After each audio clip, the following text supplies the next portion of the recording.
La paix du Seigneur soit avec vous tous. Et je vous souhaite à vous tous bonne fête de Pentecôte. Bien-aimés, c'est un grand jour pour nous chrétiens. Tout enfant de Dieu, partout où il se trouve, la journée d'aujourd'hui, c'est un grand jour pour lui.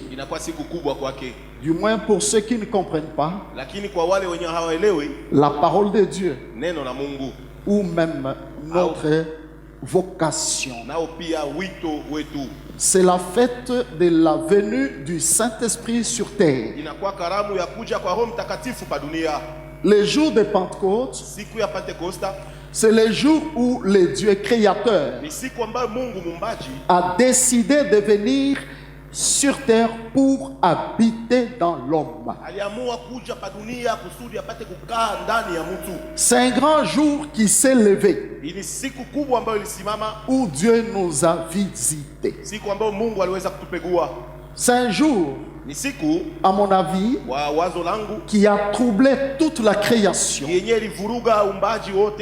Et c'est le jour où toute la création a compris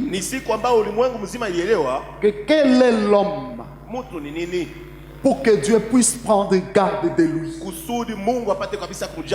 À telle enseigne qu'il vient habiter dans l'homme. Le Dieu saint, le Dieu créateur. Lui qui dit que les ciels est son trône, la terre est son marchepied. Quelle maison me bâtirez-vous?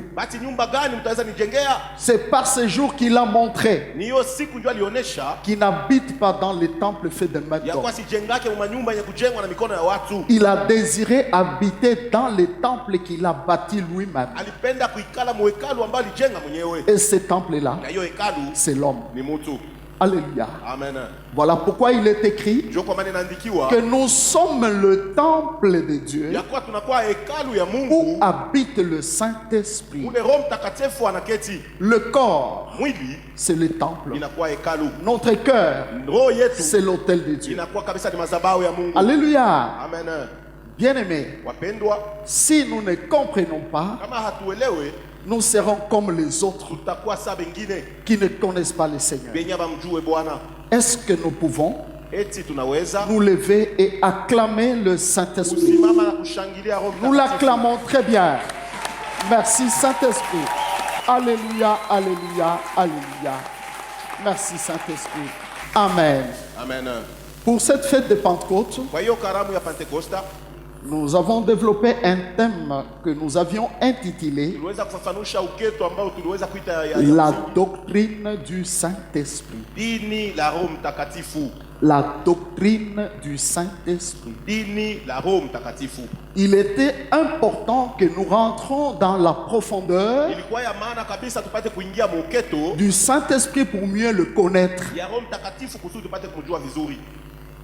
Des milliers d'enfants de Dieu vivent sans la connaissance exacte du Saint-Esprit. Et les autres vivent très loin de lui. Cependant, le désir du Saint-Esprit est de vivre en nous. Alléluia. Amen. Aujourd'hui, je vais juste faire la révision, récapituler ce qu'on a enseigné pendant la semaine. Et si le temps nous permet, je vais y ajouter un sous-thème. Alléluia. Amen. Nous avions commencé par définir qui est le Saint-Esprit.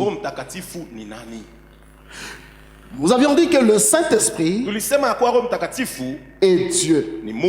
Il est le Dieu créateur. Comme cela est écrit dans Job chapitre 33 verset 4. Les Écritures déclarent que l'Esprit de l'Éternel m'a créé et le souffle du Tout-Puissant m'anime.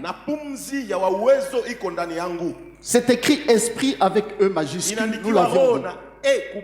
Ça veut dire qu'il s'agit du Saint-Esprit lui-même. On le déclare comme étant le créateur. Et qui ne le sait pas, à la création, Dieu a travaillé avec sa personne. Sa personne ou son être est constitué du Père. On dirait le Père, c'est l'ensemble du Fils et du Saint-Esprit. Nous avions dit l'homme est l'image de Dieu. Dieu est un Dieu en trois personnes. Il est Père, il est Fils, il est Esprit. L'homme est esprit, âme et corps. Alléluia. Lorsque Dieu créait, il utilisait ces trois parties. C'est comme quand comme nous sommes en train de parler. Vous voyez que présentement, vous nous voyez. Mais vous écoutez aussi notre voix. La voix ou la parole, il dit que la terre soit. Cette parole-là crée. C'est Jésus. C'est pourquoi il est écrit au commencement était la parole. Et la parole était avec Dieu. Et la parole était Dieu. Et la Bible dit qu'après la parole, l'Esprit du Seigneur s'est mouvé au-dessus des eaux. Et c'est elle qui créait, qui accomplissait cette terre-là pour qu'elle soit. C'est l'œuvre du Saint-Esprit. Vous voyez? Après cette première mission, vient la deuxième mission. C'est la mission de la rédemption. L'enfant était tombé perdu. L'enfant était mort. Le Créateur avait un plan B pour le sauver. Et pour le sauver, il a pris juste une partie de lui-même. Là, il se présente comme fils. Et lorsque le Fils accomplit sa mission, vous l'entendez toujours parler du Père et parler du Saint-Esprit. Sans le Père, il n'y a pas le Fils, il n'y a pas le Saint-Esprit. Sans le Fils, il n'y a pas le Père, il n'y a pas le Saint-Esprit. Sans le Saint-Esprit, il n'y a pas le Père, il n'y a pas le Fils. Tous sont un. Voilà, il vient déclarer que moi et mon Père, nous sommes un. Personne ne peut contredire. Car dans Hébreu, chapitre 1er, la Bible dit que le Fils est l'image du Dieu vivant. L'empreinte de sa personne. Et les hommes le savent. Dans leur science, ils ont découvert que l'empreinte que nous avons, chacun de nous a son empreinte à lui. Même si vous êtes nés jumeaux, vrais jumeaux, mais les empreintes, c'est différent. Mais lui, il dit que c'est son empreinte, l'empreinte de sa personne. Ce qui veut dire que c'est lui-même. Jésus est Dieu lui-même. Vous voyez, il accomplit sa mission du salut. Il va à la croix, il nous rachète de la mort, de la malédiction du péché. Il termine, il fait aussi la remise et reprise avec le Saint-Esprit. Comme à la création, le Saint-Esprit a joué le rôle d'accomplir. Et même en ces derniers temps, c'est lui qui joue le même rôle de l'accomplissement. Après lui, il n'y aura pas un autre service de Dieu. Il n'y aura pas une autre mission de Dieu. C'est le dernier temps et le temps en est pas manqué. Le Saint-Esprit est Dieu. Le Seigneur Jésus le présente. Il dit ceci, que car Dieu est esprit. Vous voyez? Et troisième personne du singulier qui désigne une personne. Dieu est esprit. Il dit Dieu avec les grands Dieu. Il dit est esprit. Il faut que ceux qui l'adorent l'adorent en esprit et en vérité. L'apôtre Pierre vient déclarer lui aussi par rapport au Saint-Esprit. Il dit à Anania et à Saphira que Anania, ce n'est pas un homme que tu as menti. Qu'est-ce qui t'a pris de mentir au Saint-Esprit? Ce n'est pas un homme que tu as menti. Tu as menti à Dieu. Je ferme la parenthèse. La première chose était de faire comprendre au peuple de Dieu et aussi à nos téléspectateurs que lorsque vous entendez parler du Saint-Esprit, il s'agit de notre Dieu créateur.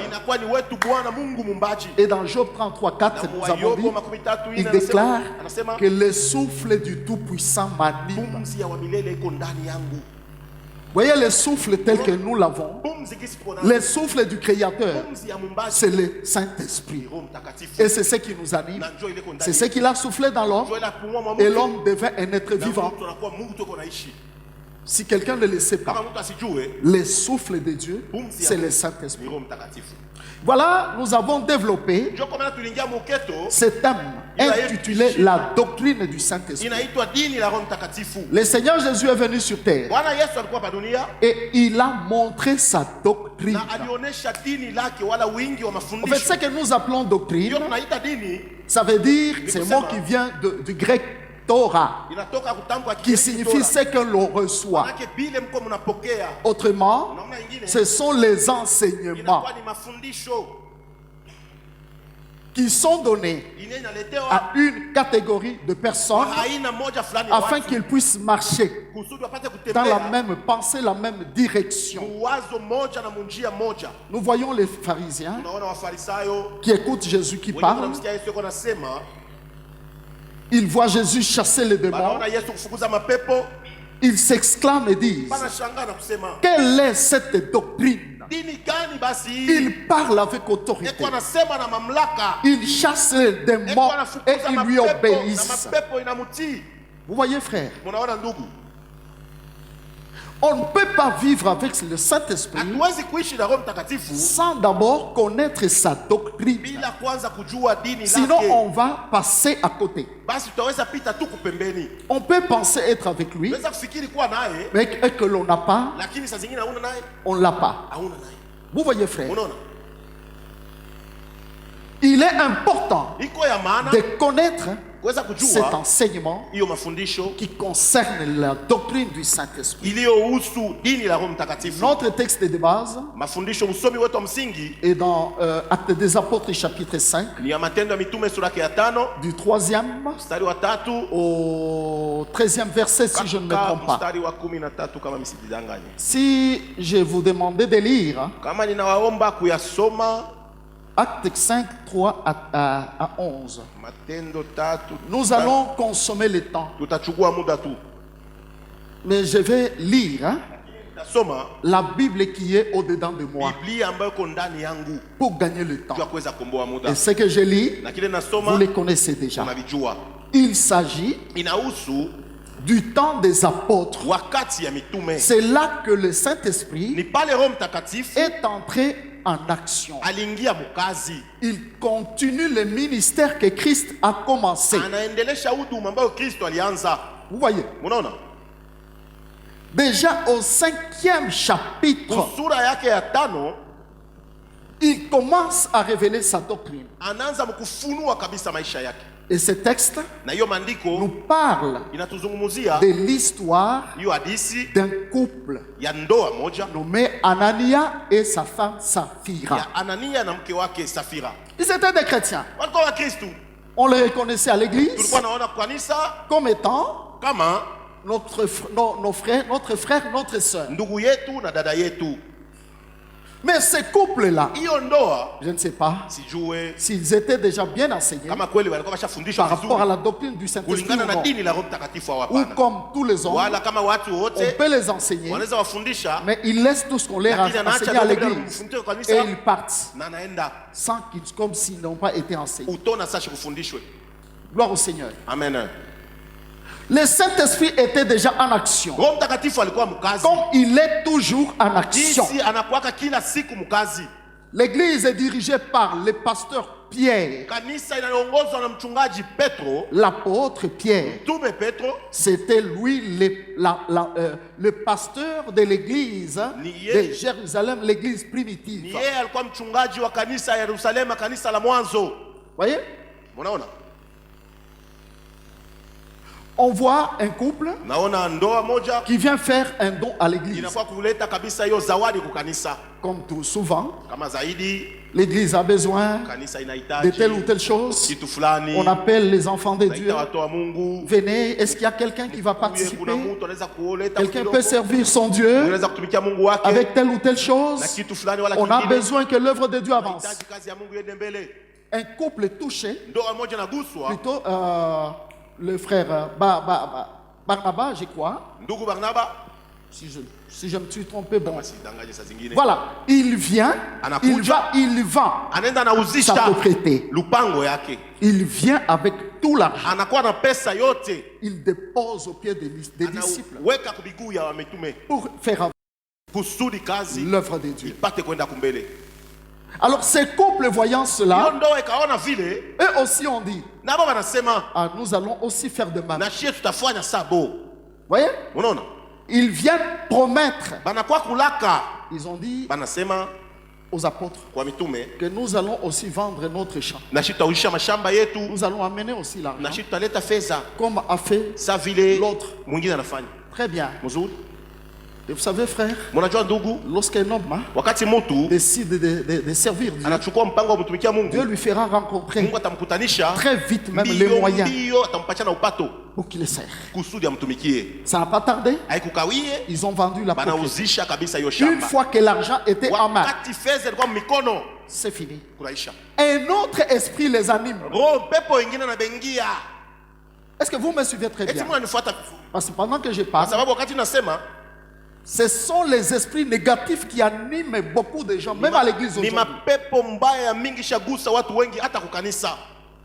C'était quel esprit? C'était l'esprit de cupidité. Ils ont vendu, mais après avoir fait un vœu, mais ils se sont regardés avec sa femme. Est-ce que nous allons amener tout cet argent ici? J'avais commenté un peu selon les pensées des hommes. Et sûrement ils se disaient que mais nous avons des enfants. Dieu sait que nous avons les enfants. On peut garder une partie. Dieu ne sera pas contre. Bien aimé, on ne se moque pas de Dieu. Ils ont gardé une partie. Ils viennent avec une partie. Et lorsqu'ils sont venus avec cette partie, l'esprit révélateur révèle à Pierre. Vous voyez ces gens-là, il n'y a pas l'honnêteté en eux. Voilà l'argent. Pierre dit, Anania, et c'est à ce prix-là que vous avez vendu votre propriété. Il dit oui, c'est à ce prix-là. Écoutez, la question de Pierre, c'est ce que nous appelons la grâce de Dieu. C'est-à-dire, Anania avait la grâce de renoncer au mensonge qu'il avait monté avec sa femme. Mais il a endurci son cœur pour mentir. Et il déclare, oui, c'est à ce prix-là que nous avons vendu. Pierre lui dit, Anania, pourquoi tu as eu ce mauvais destin dans ton cœur? Pour que tu mentes au Saint-Esprit. Ce n'est pas un homme que tu as menti, mais tu as menti à Dieu. Il est tombé sur les champs, mort. Et la Bible dit, on l'a ramassé, on est allé l'enterrer. 3 heures après, saa tatu kisha sa femme vient. bibi yake anakuja. Pierre lui pose la même question Petro akamuuliza ile ulizo, en lui laissant kumwachia la marge du salut. kafuashi ya wokovu. Et c'est à ce prix-là que vous avez vendu. Eti njoo kuibei muliuzisha. Si la femme était sage Kama bibi alikuwa na hekima et si elle était réellement na kama kweli alikuwa un enfant de Dieu honnête, mtoto wa Mungu, elle allait dire, anataka kusema oh, pourquoi cette question? jua nini hii swali? Peut-être il sait déjà. Saa zingine anajua. Mais comme l'argent était dans leurs mains, Jinsi makuta alikuwa mikono elle dit yako, aussi, anasema oui, c'est à ce prix-là. njoo ile bei tuliuzisha. Pierre lui dit, Petro akamwambia, voyez ces jeunes gens-là, unaona wale mabiana? ce sont eux qui ont emporté ton mari. Gonjwa unatoka Elle kushika bwana, tombe, elle meurt sur le champ pale pale. et on l'a enterrée. Leba namshika. Quel est l'enseignement Mafundisho gani que Dieu a voulu enseigner Mungu alipenda kufundisha à toute la génération kwa kizazi kyote d'après du temps du Saint-Esprit? ya wakati ya Roho Mtakatifu? Nous avons appelé ça Tuliita ile la doctrine du Saint-Esprit. dini la Roho Mtakatifu.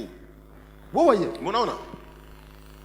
c'est la doctrine Ni dini qui nous enseigne weko la nafundisha, discipline, inatufundisha nizamu wala discipline, l'honnêteté, kuwa wazi la wazi, ponctualité, kuwa mwakati na le stahili. sérieux Hiyo avec Dieu. kabisa kujiheshimia na Mungu. On peut jouer avec tout, Unaweza kucheza na mais pas vyote, avec les créateurs, lakini hauwezi cheza na pas mumbaji. avec les œuvres du créateur Hapana na kazi ya mumbaji. sur la terre ici. Pa dunia hapa. Vous voyez, Unaona?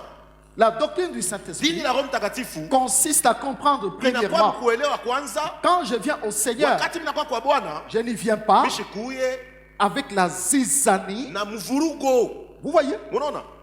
pour tenter Dieu, Tunakuweza kumjaribu pour Mungu, se moquer de lui, tunakuweza kumchekelea, pour excusez-moi, pour mentir au Seigneur. kumdanganya Bwana.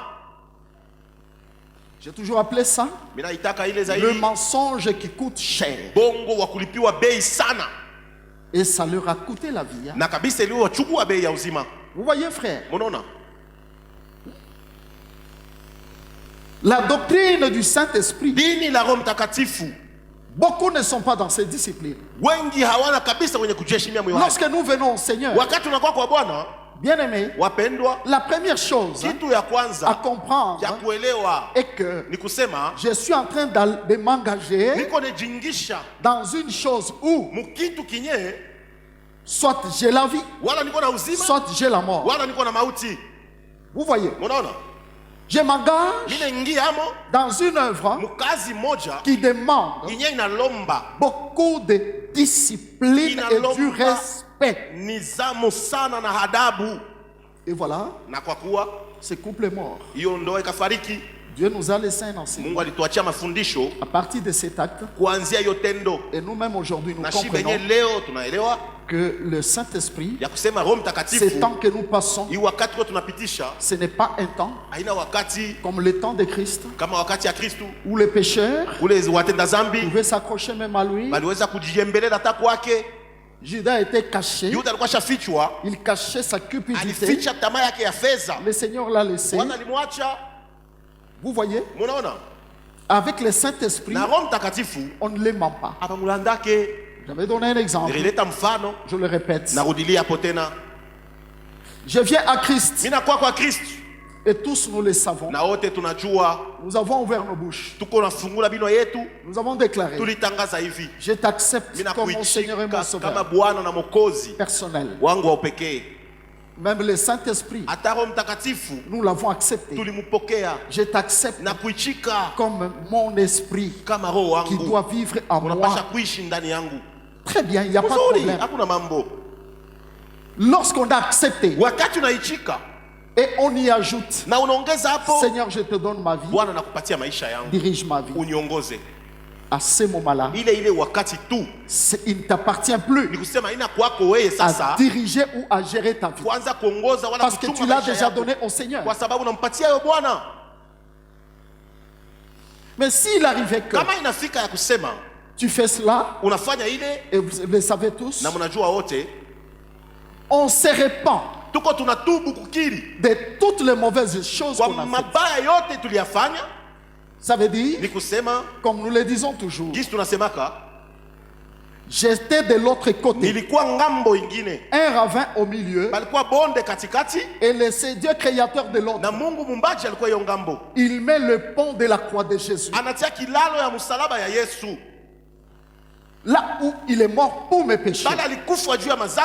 J'ai dit j'étais voleur. J'étais impudique. J'étais adultère.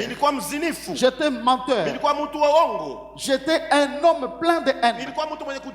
J'insultais les gens. J'étais ivrogne. Je faisais tout. C'est ça, passer sur le pont de la croix. Et quand je passe de l'autre côté, je coupe ce pont pour ne pas rentrer là où j'étais. Voyez-vous?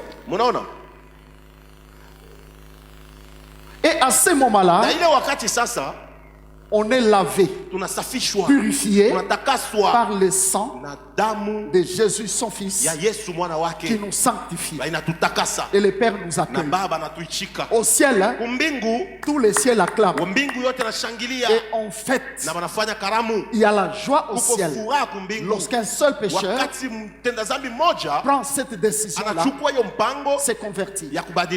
Tous les célestes, quand ils te voient, et les anges et les hommes t'appellent frère. Mais quelques temps après, tu changes de vie. Tu vas te salir dans le péché. Tu as menti au Saint-Esprit. Tu l'as menti. Toi qui as dit à Dieu, je te donne ma vie, donc tu reprends ta vie pour faire ce que tu veux. Peuple de Dieu, prenez garde. Je l'ai toujours dit, selon mon évangile, que quand je lis la Bible, moi, j'ai très bien compris que par rapport au royaume de Dieu, il y a beaucoup d'appelés, mais peu d'élus. La porte qui mène à la vie, elle est étroite. Et il y a très peu de gens qui trouvent cette porte. Mais la porte qui mène à la mort, elle est spacieuse. Et beaucoup en ce ne sont pas les paroles à lire et à laisser et vous y passez vite. Non, frère. Ça veut dire, frère, que par rapport au salut, j'ai tout intérêt à bien peigner ma vie. Chaque jour de ma vie, je dois savoir comment j'ai dirigé mes pas. Vous voyez? D'autant plus Christ lui-même, il déclare, il dit, plusieurs viendront. Ils diront, Seigneur, nous avons chassé les démons en ton nom. Nous avons guéri des malades. Nous avons prêché l'évangile. Nous avons prophétisé en ton nom. Écoute comment il parle. Il dit plusieurs. Je leur dirai, retirez-vous de moi, maudit, je ne vous ai jamais connu. C'est pour dire que la vie chrétienne, c'est une vie que nous devons vivre, mener avec beaucoup de tact, beaucoup d'attention, pour ne pas être rejeté au dernier temps. La doctrine du Saint-Esprit, c'est la doctrine de la discipline. S'il n'y a pas la discipline, on ne marche pas avec lui. Alléluia. Amen. C'était notre premier jour. On a introduit la doctrine du Saint-Esprit comme étant une doctrine où l'homme doit s'engager à marcher très très bien avec le Saint-Esprit. Deuxièmement, l'Esprit nous a poussé à mieux le connaître. Si on ne le connaît pas mieux, on risque de pécher contre lui. Et là, nous avions pris les paroles du Seigneur Jésus qui nous a présenté les Saint-Esprit c'est qu'il est réellement, Qu'il sa est personne. eko kweli, umutu wake. Nous avions lu dans les livres des Jean, Tulisoma mkitabu ya Yohane, l'évangile selon Jean, Injili ya Yohane, chapitre 14, 15 et 16. sura yake ya 14, 5 na 6. 4 fois. Mara ine. Et avant de présenter son nom, Na kabla ya kuonesha jina le lake, Seigneur Jésus Bwana Yesu l'appelait alikuwa consolateur. anamuita Il mfariji. ne faisait que le répéter. Alikuwa anarudilia hapo zaidi. Et moi, Na mimi je vous enverrai le consolateur. nitawatumia mfariji. Nous avions souligné ces mots Tulitia mstari pa hiyo tamko pour dire ceci. juu ya kusema hivi. Si Christ a dit, Kama Kristo alisema je vous enverrai mitawatumia un autre consolateur, mfariji mwingine, ça signifie ni lui-même, kusema ye moya il était le alikuwa consolateur kwanza mfariji, et qu'il ne le sait pas. na nani asijue Le passage décrit sur la terre, kupita kwa Yesu pa dunia c'était la consolation. ilikuwa kabisa ni Il a faraja. rendu l'impossible possible. Alifanya visiyowezekana kuwezekana. La Bible dit on Biblia inasema- pouvait amener un grand nombre de malades. Waliweza kuleta watu wengi Il les wagonjwa, guérissait tous alikuwa anawaponya wote sans payer l'argent bila kulipa fedha et sans douleur. Hein? na bila maumivu. 5 jours à l'hôpital parce qu'on attend la... Non, Masiku tatu kwa kugonjwa, kwa unasikia par sa kitu parole, kupitia neno il a lake guéri. anaponya. Il a délivré les captifs, Alifungua ceux qui wafungwa, étaient esclaves de wale Satan, walikuwa wafungwa kabisa wa shetani, jusqu'à ressusciter les morts. akakufufua wafu. Même hein, Hata le fils unique ule mwana upekee d'une veuve, wa ule mjane il est ressuscité. anamfufula. Jésus était le consolateur. Yesu alikuwa Et mfariji. lorsqu'il dit, Wakati je anasema vous enverrai un autre nitawatumia consolateur, mfariji mwingine, il s'est appelé lui-même le alijita consolateur. mwenyewe mfariji. Ce qui veut dire Ni kusema que Jésus-Christ Yesu Kristu est le même ni ule ule Saint-Esprit. Roho Mtakatifu. Maintenant, il a dit Sasa anasema que je fais la remise et reprise. nabadilisha tu madaraka, Un autre moi-même mwingine mie vient continuer. anakuwa Et kuendelesha, c'est lui le na Saint-Esprit. ni yeye Roho Mtakatifu. Alléluia. Amen. Consolateur, Mfariji, mot qui vient du verbe consoler, tamko inatoka kabisa kuyo tamko qui kufariji, signifie inamaanisha apporter un soulagement kuleta usaidizi à une affliction, kwa magumu wala à machungu, une peine. kwa mateso. Autrement, Mnamuna une ingine solution à un problème, jibu kumambo, une guérison à la wala place de la uponyaji maladie, kabisa, une délivrance ufungulivu à la place kwa fazi, comment je vais dire, naweza kusema namna de gani? l'esclavage. Ya butumwa. Vous voyez, Unaona ce qui veut dire, ile frère, inamaanisha nini ndugu? que les hommes, Watu le monde, dunia doivent comprendre une chose, inapasha kuelewa kitu que kimoja, tout ce qui est kile chote kiko problème, souci mambo manunguniko de l'homme, ya mtu la solution Jibu. est dans le Saint-Esprit. iko ndani ya Roho Mtakatifu. Même si on est malade, à Hata quel uko niveau, mgonjwa mwatua gani, même si le problème me dépasse à quel hata niveau, mambo na kupitia kipimo, ne regarde pas ailleurs. shangalie fwa shingine, Tout, le Seigneur a mis ça dans le Saint-Esprit. yote Bwana aliweka mu Roho Mtakatifu. Il n'y a que lui Kuko paka qui yeye peut nous consoler anaweza kutufariji de tout ce qui nous accompagne sur la terre. yote bilie tusindikiza pa dunia. Oh, le cœur me fait mal. Kama roho J'ai inanyuma, des problèmes. niko na mambo Dans mon couple, ça ne marche mundoa pas. yangu Je n'ai abiendeke, pas telle chose. niko na kitu Depuis que je prie, tangu minaanza c'est kuomba, lui qui te le Mungu donnera. C'est le atakupatia hivyo, Saint-Esprit. ni Roho Mtakatifu, C'est ça. njo ile Donc, manake. Dieu a voulu nous faire Mungu voir alipenda kutuonesha qu'il a tout mis ya dans kwa le Saint-Esprit. aliweka vyote mu Roho Mtakatifu. Alléluia. Amen. Et voilà, Na basi sasa Jésus les présente. Yesu anamuonesha, Il appelle anamwita consolateur, mfariji, esprit de vérité. roho ya ukweli. Deuxièmement, Ya pili, consolateur, mfariji, esprit saint. Roho Mtakatifu. Le Seigneur, Bwana alimutambua par ces deux noms, kupitia majina mbili hiyo, la vérité kweli et la sanctification, la sainteté. na utakatifu. Nous avions dit ceci. Tulisema hivi, Il y a quelqu'un kuna mtu qui aime la consolation de anapenda l'esprit faraja ya Mungu, ou qui peut croire wala anaweza kuamini que Ya le kusema, Saint-Esprit est à Roho moi. Mtakatifu iko ndani yangu. Il doit livrer un grand combat de la Anapasha vie, piga bukonzi C'est le bunene, combat ni bukonzi de vivre dans la wa vérité, kuishi mukweli, d'agir et de tout faire dans la vérité. kutenda na kufanya yote mukweli. Je suis allé jusqu'à citer Nilienda mpaka makufika kutaya l'apôtre Jean mtume Yohane, dans 1 Jean 2 et 3. mu Yohane wa kwanza 1:2 C'était l'apôtre de la vérité. ilikuwa mtume wa ukweli. 2, Ya pili, 2 Jean, Yohane wa pili, quand il parle à Kyria, wakati l'élu, wanazungumzia kwa kiri ya mchaguliwa, J'ai même dit ma dernière fille, Kyria. Quand je lui ai donné ce nom, j'ai dit frère, j'ai vu la vérité pour dire que je me souviendrai toujours de la vérité. Il dit à toi, Kyria, et tes enfants qui marchent dans la vérité qui est en toi. Bien aimé. Troisième épître de Jean. Quand il parle à Gaius, il dit que je veux que tu prospères à tous égards. Comme prospère l'état de ton âme. J'ai été fort réjoui d'apprendre que mes enfants marchent dans la vérité. Et je n'ai pas de plus grande joie que de voir que mes enfants, la vérité est en eux. Ils marchent dans la vérité. Le contraire de la vérité, c'est le mensonge.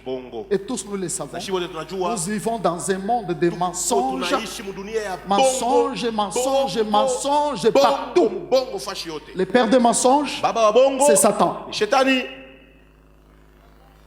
Si vraiment il n'y a pas la vérité dans la vie d'un enfant de Dieu, il doit faire attention. Un enfant de Dieu, lorsqu'il doit sortir une parole, cette parole doit être véridique. Lorsqu'il doit poser un acte, tout ce qu'un enfant de Dieu doit faire doit revêtir le caractère de la vérité. S'il n'y a pas la vérité, attention, l'esprit de vérité est déjà, tu le laisses déjà dehors.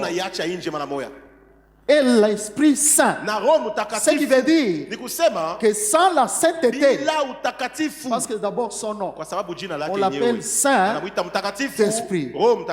Saint, c'est la nature divine même du Créateur. Il y a un texte que tous les chrétiens connaissent. Recherchez donc la paix avec tous. Et la sanctification, sans laquelle nul ne verra le Seigneur. J'ai répété, je le répète, sans la sanctification, là où il n'y a pas la sanctification, le Créateur n'est pas là. Il n'est pas là. Il n'agira jamais. Jamais. Notre grand combat, le bon combat de la foi, est différent des combats des démons. Avec les démons, c'est un petit combat.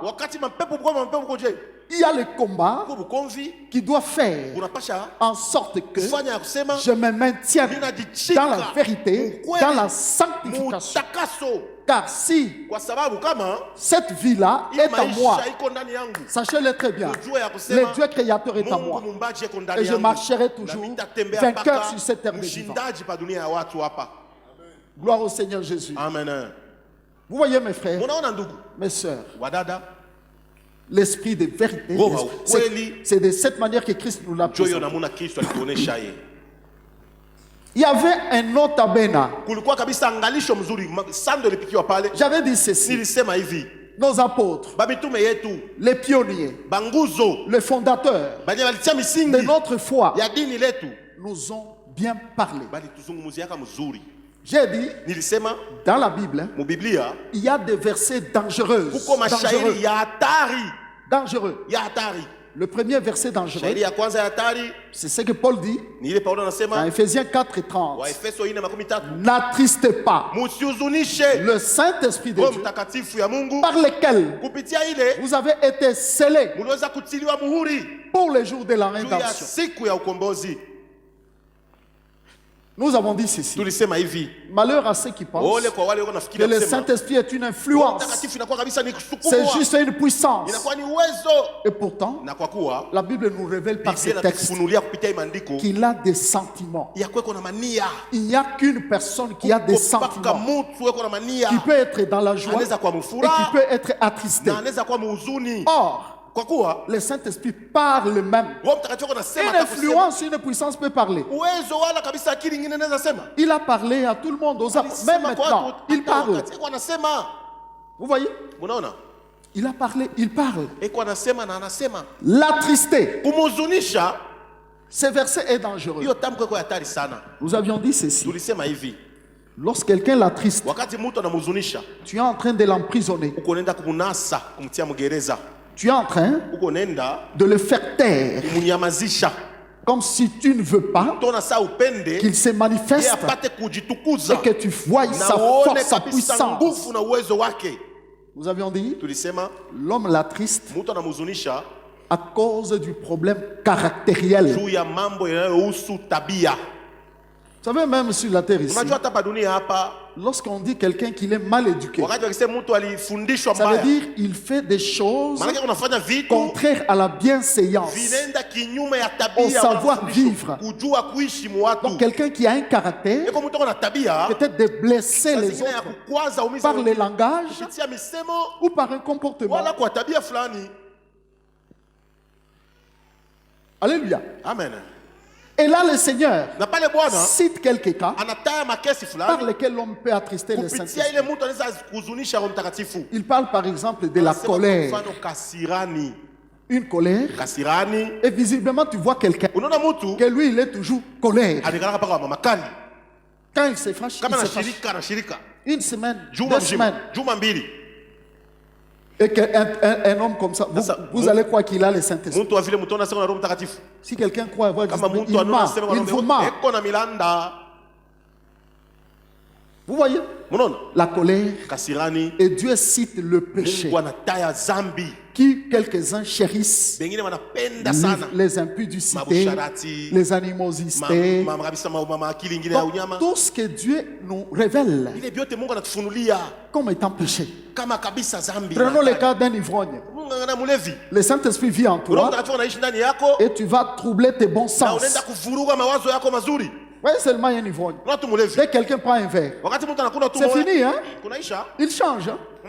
Il peut parler de n'importe quoi. Il peut réagir n'importe quoi. Et il y a ceux-là qui ne s'enivrent pas de l'alcool, mais juste par leur caractère. Ils agissent comme des ivrognes.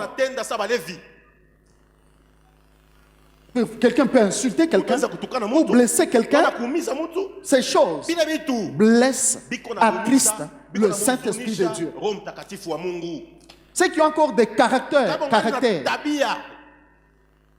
qui ne sont pas affranchis, qui ne sont pas conformes à la parole de Dieu, l'attriste. Et nous avions dit, si quelqu'un a l'habitude de l'attrister, aujourd'hui tu l'attristes par telle chose, le lendemain tu l'attristes par telle autre. Au fur et à mesure que l'homme l'attriste, le risque est de l'éteindre. De Thessaloniciens chapitre 5 verset 19. Lorsqu'on parle de l'éteindre, ça veut dire que c'est la lumière qui est en nous.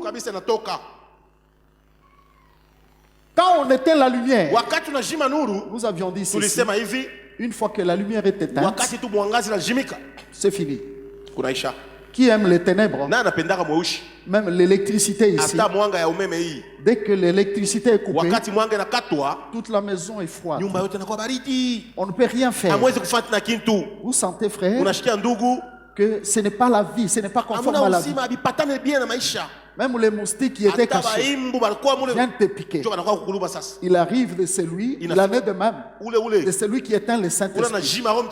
Même un petit sorcier, il peut t'ensorceler. Malheur aux sorciers parce que c'est trop bas. Trop bas. Ils n'ont pas le pouvoir de toucher un enfant de Dieu.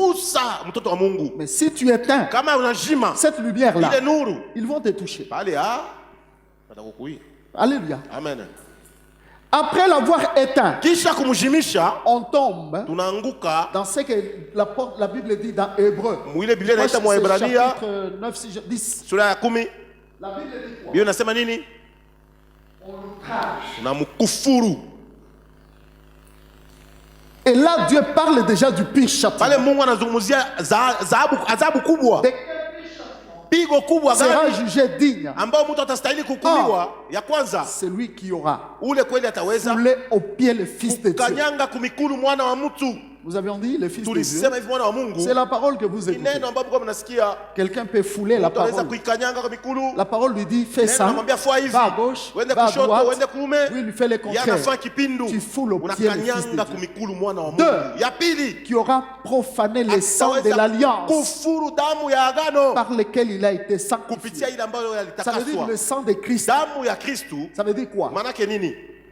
Lorsqu'on vient à Christ, Wakati unakuwa kwa Kristu, savez-vous que le Père nous accueille avec unajua joie? sababu anatupokeaga na Il furaha, nous lave anatusafisha dans le sang de Jésus. damu ya Yesu, Et tout le temps, na wakati on est yote dans sa poitrine. tuko mkilari yake. mais quelque temps, Kisha wakati il voit kidogo quelqu'un anaona mtu qui va aller se salir anaenda kujichafula encore dans le péché. ujafu wa zambi, Tous les péchés. pale zaidi de zambi la bouche. ya kinwa hiki.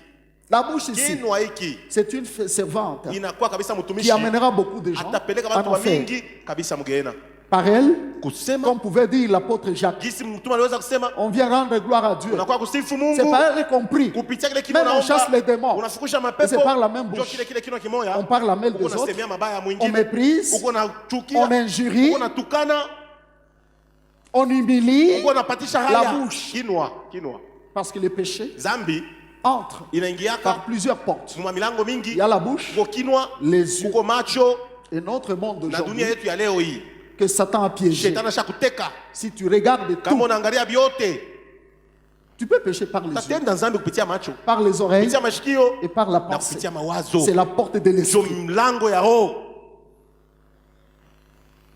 Et enfin, il dit quoi? Na kuisha C'est anasema lui nini? qui aura outragé Ula atafikia kwa l'esprit de grâce. kutukana roho ya neema. Outrager l'esprit. Kutukana roho, Nous l'avons dit, frère. tulisema ndugu, C'est faire hein, ni kufanya que na kusema vraiment il vit à côté uko naishi kupembeni et toi tu vis à côté. na wewe uko naishi ngambo nyingine.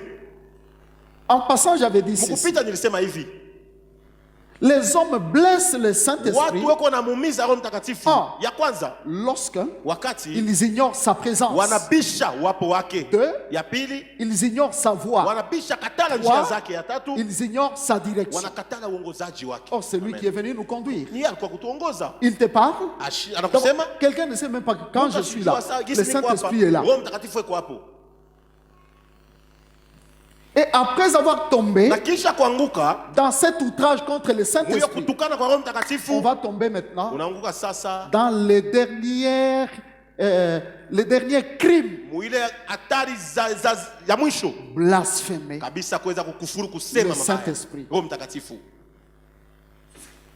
Tout péché, tout blasphème contre le Saint-Esprit zambi yote na kusema kubaya kote kwa Roho ne Mtakatifu sera jamais pardonné aux hommes. hakutasamewaka kamwe. Ni dans ce siècle, Na dunia hapa Dit dans les siècles wala à venir. miaka iko nakuja, S'il y a les gens qui ont la kama facilité kuna batu bao na zoezi de dire moindre chose, alléluia, kusema kitu Ba, kidogo. ba, ba, ba, Amen. Rokara, yo, yo, yo.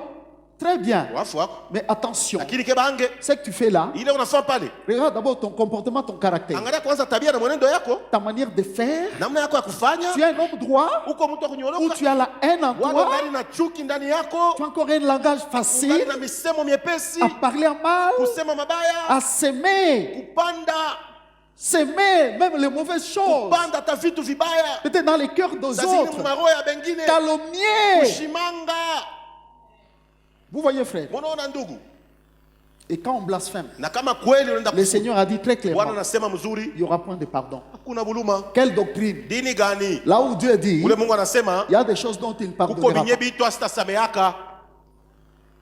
savez ce qu'on a dit le vendredi? Unajua walisema hapa kwa mkazi tano, Le vendredi, mkazi tano. j'ai dit à tout celui qui est chrétien Bisa kwa wote kwa Mkristo de noter ce texte. kuandika hiyo maandiko. Hébreu, Waebrania chapitre 6. sura yake ya On 6 a lu à partir du 4e verset. tulisoma kutokea mstari wa 4. Excusez-moi.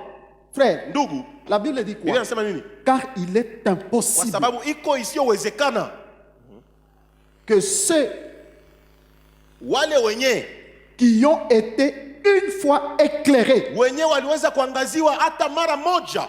il y a des catégories de gens. Kuna aina ya watu, Peut-être il y a des gens pengine kwa watu à qui on n'enseigne pas la vérité. penye wafundishake vya kweli. Il n'est pas éclairé. Aya mwenye kuangaziwa. Même lui, le Naye Saint-Esprit, dit mwenyewe Roho Mtakatifu comme si c'est un nom. utaona sasa ni mtu.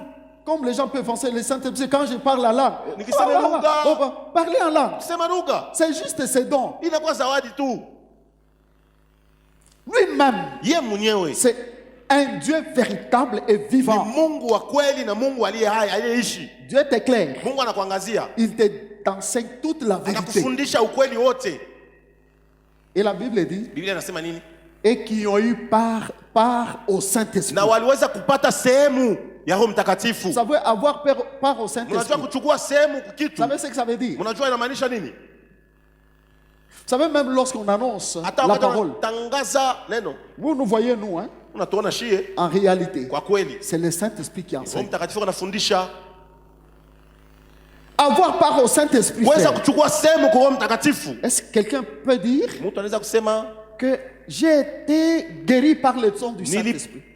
D'ailleurs, pour être chrétien, c'est le Saint-Esprit qui te convainc. Tu as eu part à lui. Vous voyez? Troisièmement, et qui ont goûté à la bonne parole de Dieu, au don céleste. Je vais parler de don du Saint-Esprit. Parce qu'aujourd'hui, le monde entier, moins de choses. Il y en a qui, il n'a pas encore prophétisé. Frère, ce n'est pas seulement ça. Pour prophétiser, il faut d'abord commencer.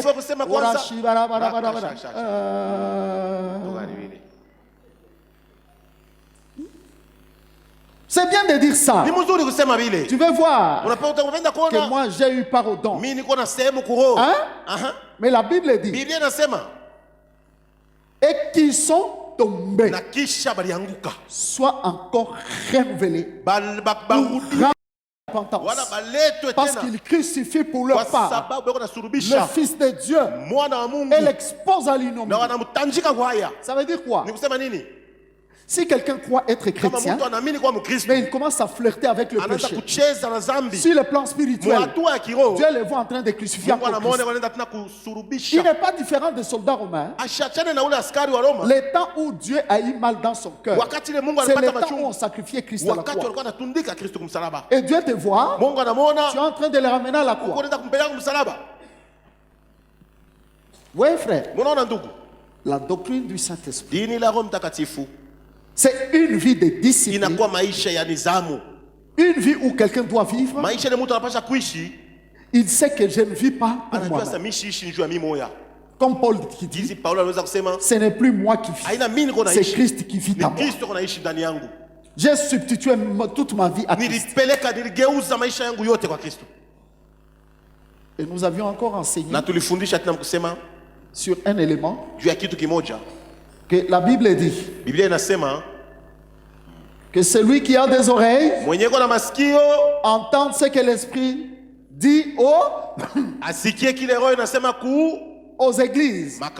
Nous avions souligné, le Seigneur parle à une église, par exemple Éphèse, Sardes, Philadelphie, Thyatire, Laodicée. Il parle à l'ange de l'église, par exemple d'Éphèse. À l'église d'Éphèse, il dit, je vois que tu es un chrétien formidable. Tu marches bien, tu fais tout bien, mais il vient extirper quelque chose. Donc le Seigneur vient épingler une chose qui semble petite. Il dit, c'est que j'ai contre toi, c'est que tu as abandonné ton premier amour. Viens-toi d'où tu es tombé et répands-toi. Sinon, je viendrai et j'enlèverai le chandelier de sa place. Nous avions dit ceci. À la fin, il dit que celui qui a des oreilles entend ce que l'Esprit dit aux églises. Là, il parle au pluriel. Ce qu'il a reproché à l'église d'Éphèse, c'est la reproche pour toutes les églises qui existent et qui existeront.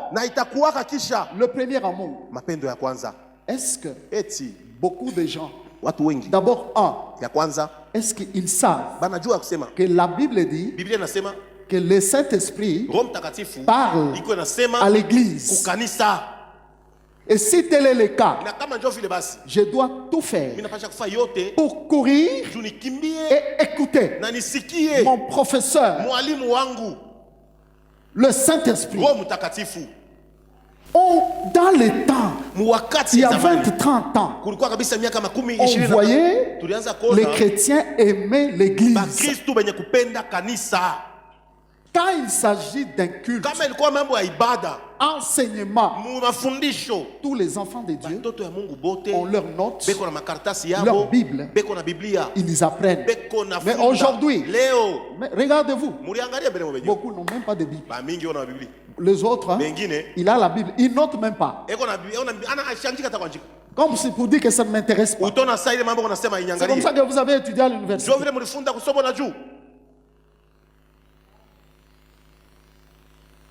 Oui. Là, il y a même des gens qui veillaient. Qui veillaient. Tout le temps. Notez. Quand on arrive à l'église, il y a même celui qui vient, il dort. Un autre, il est là. Au lieu de suivre, il parle à un autre. Vous ne savez pas que le Saint-Esprit nous regarde. Et quand il prêche, il est en train de regarder tout le monde. Trop d'absence au culte. J'ai parlé. Lundi, tu n'es pas là. Mardi, tu n'es pas là. Mercredi, aux enseignements, tu n'es pas là. Jeudi, tu n'es pas là. Vendredi, les chrétiens de dimanche. On peut comprendre. Peut-être ceux qui sont liés aux exigences des entreprises. Peut-être. Et même si tel est le cas, nous avions dit ceci. Pourquoi ne pas aller sur YouTube? Parce qu'actuellement, tu peux retrouver tout ce que je dis ici. Tu rentres chez toi, tu entres dans les liens, tu vas tout suivre. Ils ne sont même pas là. Quand on va voir les gens dans leur maison, c'est TikTok, YouTube, Facebook, les messages, échanger les uns les autres, mais il n'y a rien de Dieu. Et pourtant la Bible dit, c'est lui qui doit, il y a des oreilles, il doit entendre ce que le Saint-Esprit dit aux églises. Son auditoire, c'est l'église. Celui qui écoute le Saint-Esprit écoutera même le jour de l'enlèvement de trompette. Il doit arranger sa vie. Du coup, l'église est enlevée. À l'église d'Éphèse, il n'y avait pas d'amour. Hein? Nous avons parlé d'église d'Éphèse, dont le Seigneur voyait que beaucoup l'ont feinté avec un amour là. Au début là, il est toujours là. Il fait ce qu'il lui est demandé. Il est toujours là, il court. Après, il devient un mort, comme un ballon qu'on a trouvé.